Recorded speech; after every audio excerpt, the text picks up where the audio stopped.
وہ سارے ازل خدا، وہ معبود کائنات خدا، وہ مقصود کائنات خدا، وہ مسجود کائنات خدا، کہ جو خالق تو حسین نظاروں کا بھی تھا، خالق خوبصورت مرغزاروں کا بھی تھا، خالق دل فریب آبشاروں کا بھی تھا، خالق وہ من بھاتے کوثاروں کا بھی تھا، خالق وہ خلق آدم کا بھی تھا، معرفت شیز کا بھی تھا، جرأت تبلیغ نور کا بھی تھا، خالق وہ خلت ابراہیم کا بھی تھا، خالق وہ زبان دانی اسماعیل کا بھی تھا، خالق وہ رضا جوئی اسحاق کا بھی تھا، خالق وہ حکمت لوط کا بھی تھا، خالق وہ خطابت صالح کا بھی تھا، خالق وہ عصمت یحییٰ کا بھی تھا،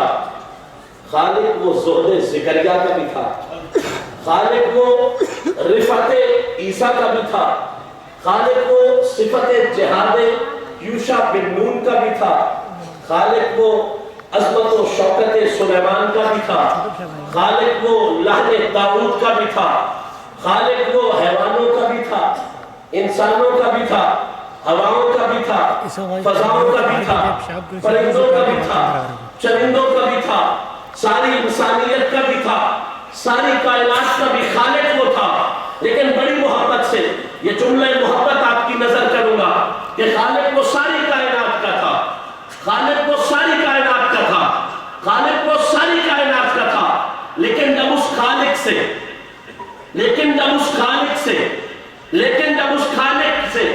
اس کی بے مثل تخلیق کے اظہار کے لیے، اس کے اپنی ذات کے ثبوت کے لیے اس سے دلیل پوچھتے ہیں، تو وہ خالق اپنے تعارف میں دلیل کامل کے طور پر، میرے ایک لفظ پہ غور کریں، دلیل میں نے نہیں کہی، دلیل کامل کے طور پر خوبصورت مرغزاروں کو پیش نہیں کرتا، دل فریب آبشاروں کو پیش نہیں کرتا، دلیل کامل کے طور پر من بھاتے کوثاروں کو پیش نہیں کرتا۔ جب اس خدا سے اس کا تعارف پوچھتے ہیں تو وہ رب ہو کے، مالک ہو کے، رازق ہو کے، خالق ہو کے دلیل کامل کے طور پر خلق آدم کو پیش نہیں کرتا، معرفت شیز کو پیش نہیں کرتا، جرأت تبلیغ نوح کو پیش نہیں کرتا، حکمت لوط کو پیش نہیں کرتا، خطابت صالح کو پیش نہیں کرتا، دلیل کامل کے طور پر لحن داؤد کو پیش نہیں کرتا، عظمت و شوکت سلیمان کو پیش نہیں کرتا، صفت جہاد یوشع بن نون کو پیش نہیں کرتا۔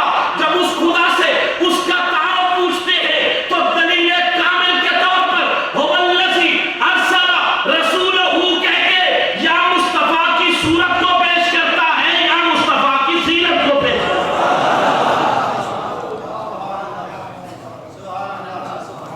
دلیل کامل کے طور پر یا مدینے والے کی صورت کو پیش کرتا ہے یا مدینے والے کی صورت کو پیش کرتا ہے۔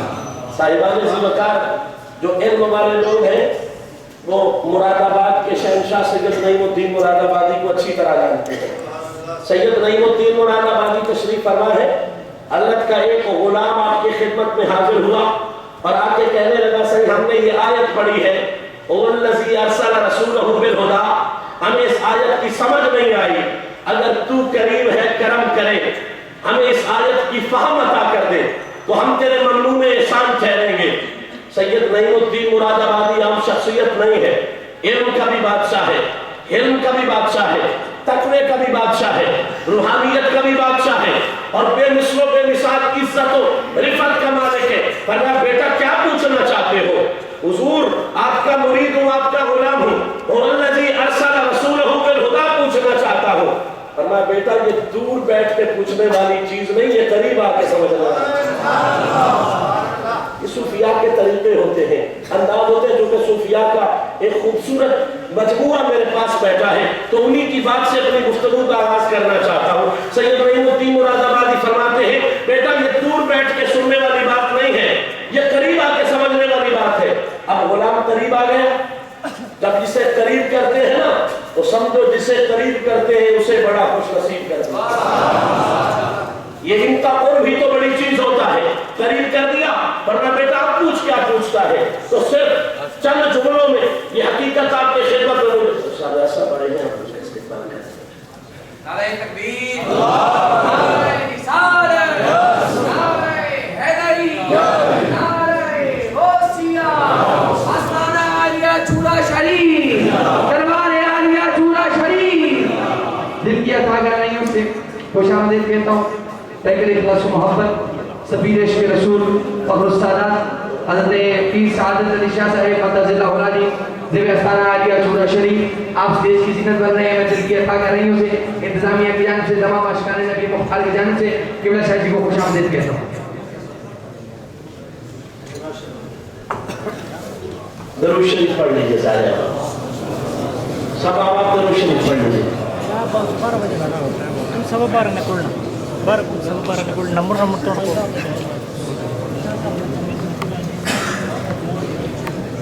ایک اور خوشی ہمیں نصیب ہو گئی کہ مشائخ کے گلستان کا ایک اور حسین پھول ہمارے درمیان جلوہ گر ہو گیا۔ یہ ہماری خوش قسمتی ہے، خوش نصیبی ہے، حضور کا ذکر جاری ہے اور حضور کے چاہنے والوں کی صف مزید سے مزید بڑھ رہی ہے۔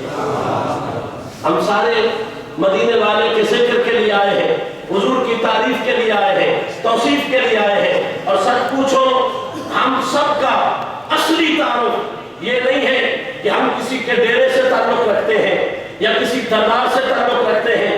خدا کی قسم وہ اصلی تعارف ہے، نام کوئی بھی دے لو، وہ چورا شریف ہو جائے، میرا شریف ہو جائے، وہ شاذلی صاحب کا ڈیرا ہو جائے، وہ نارا شریف ہو جائے، نام کوئی بھی دے لو، اصلی تعارف ہمارا یہی ہے کہ رب نے ہمارے بھاگ جگائے ہیں اور ہمارا نام مدینے والے کے غلاموں میں رکھا۔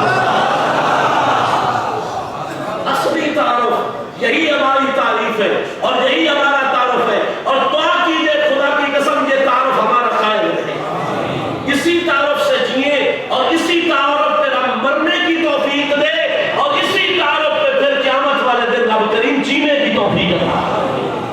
تو بات ہو رہی تھی وَالَّذِي أَرْسَلَ رَسُولَهُ بِالْهُدَىٰ پہ غلام نے پوچھا، وہ پچھلے پیر ایسے پیر نہیں ہوتے تھے کہ جن سے قرآن پوچھے تو کہے ہمیں پتہ کوئی نہیں، حدیث پوچھے تو کہے ہمیں پتہ کوئی نہیں۔ وہ پیر ہوتے تھے جن کے تن پہ بھی مصطفیٰ کی تصویر ہوتی تھی، جن کے من میں بھی مصطفیٰ کی تصویر ہوتی تھی۔ ان مشائخ کے ہم چاہنے والے ہیں، ان بزرگوں کے ہم ماننے والے ہیں۔ سید زین الدین مراد آبادی روحانیت کا بھی بادشاہ ہے، علمیت کا بھی بادشاہ ہے۔ مرید پوچھ بیٹھا حضور ارسل رسولہ بالہدیٰ کیا ہے؟ اب مراد آباد والوں سے بڑھ کر زبان کو کوئی نہیں جانتا۔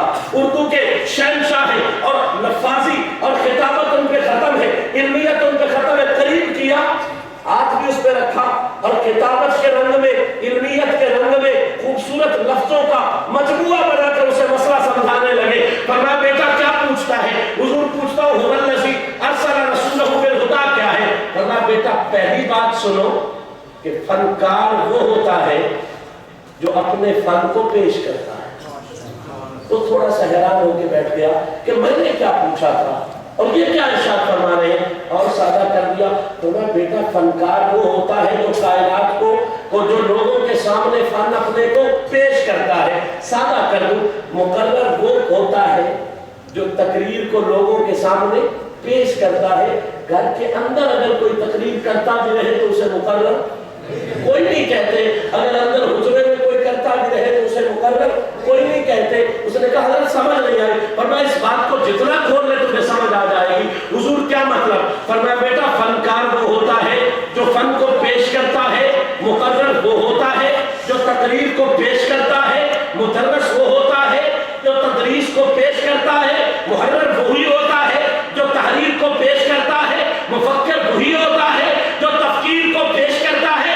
بلا تشبیہ و بلا مثال ایک جملے میں مسئلہ کھول دیا، کہا هو الذی ارسل رسولہ بالہدیٰ۔ مفہوم یہی ہے کہ خدا وہی ہوتا ہے جو مصطفیٰ کو کائنات کے سامنے پیش کرتا ہے۔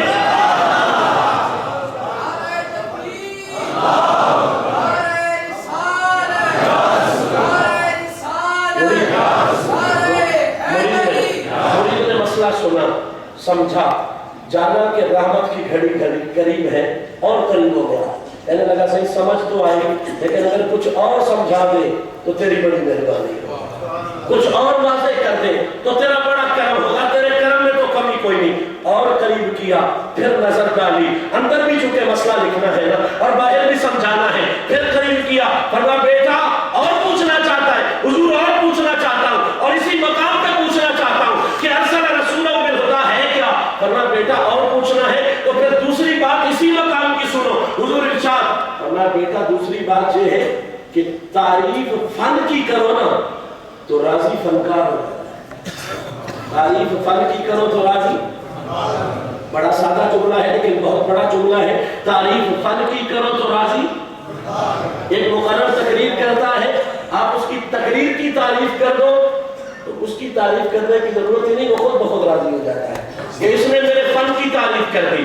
آپ شاعر کی شاعری کی تعریف کر دو، شاعر خود بخود راضی ہو جاتا ہے کہ اس نے میرے فن کی تعریف کر دی۔ صاحب تعریف فن کی کرو راضی فنکار ہو جاتا ہے، تعریف تقریر کی کرو راضی مقرر ہو جاتا ہے، تعریف تدریس کی کرو راضی مدرس ہو جاتا ہے، تعریف تفکیر کی کرو راضی مفکر ہو جاتا ہے۔ بلا تشبیہ و بلا مثال هو الذی ارسل رسولہ بالہدیٰ، قیامت تک یہ اعلان کر رہا ہے کہ تعریف مصطفیٰ کی کرو راضی خدا ہو جاتا ہے۔ ابھی بھی بات پلے نہ پڑے تو جو تیسرا جملہ مراد آباد کے شہنشاہ نے کہا نا اس کو سمجھو گے تو میں سمجھوں گا سنیت کا عقیدہ کھل کے سامنے آ گیا۔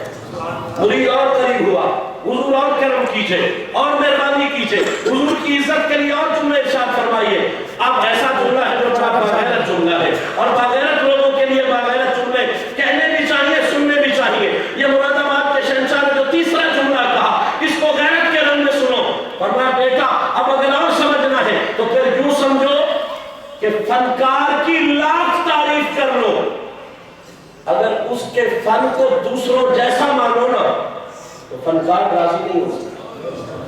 بہت بڑی بات ہے، فنکار کی لاکھ تعریف کر لو، اگر اس کے فن کو عام سمجھو، معمولی سمجھو، دوسروں جیسا سمجھو تو فنکار راضی، فنکار راضی۔ مثال کے طور پہ کوئی علامہ اقبال کو کہے کہ تیری مونچھیں بڑی اچھی ہیں، تیرے سر کے بال بڑے اچھے ہیں، تیرا لباس بڑا اچھا ہے، تیری گھڑی بڑی اچھی ہے، لیکن جو تم نے شاعری کی ہے نا وہ ایویں ہی ہے۔ تو سچی بات ہے اس کا فن شاعری تھا، وہ راضی نہیں ہوگا، وہ کہے گا یہ جو باقی کر رہا ہے یہ بھی میرا مذاق ہی کر رہا ہے، یہ مونچھوں کی تعریف، یہ سر کے بالوں کی تعریف، یہ میرا مذاق ہے۔ تو قبلہ اصول کی بات ہے، فنکار کی لاکھ تعریف کرو، اس کے فن کو دوسروں جیسا مانو، عام مانو، فنکار راضی نہیں ہوتا۔ مجھے آپ کے لئے شاعری آپ کی گھڑی اچھی ہے، آپ کی چادر اچھی ہے، آپ کا قمیص اچھا ہے، لیکن تقریر بیکار کرتے ہو، عام کرتے ہو، بابا سیدھی بات ہے میرا دل خوش نہیں ہو سکتا، تو سیدھی سی بات یہ ہے فنکار کی لاکھ تعریف کر لو، اس کے فن کو دوسروں جیسا مانو، فنکار راضی نہیں ہوتا۔ مقرر کی لاکھ تعریف کر لو، تقریر کو دوسروں جیسا مانو، مقرر راضی نہیں ہوتا۔ مدرس کی لاکھ تعریف کر لو، تدریس کو دوسروں جیسا مانو، مدرس راضی نہیں ہوتا۔ هو الذی ارسل رسولہ بالہدیٰ، خدا کی لاکھ تعریف کر لو، محمد کو دوسروں جیسا مانو، خدا راضی نہیں ہوتا۔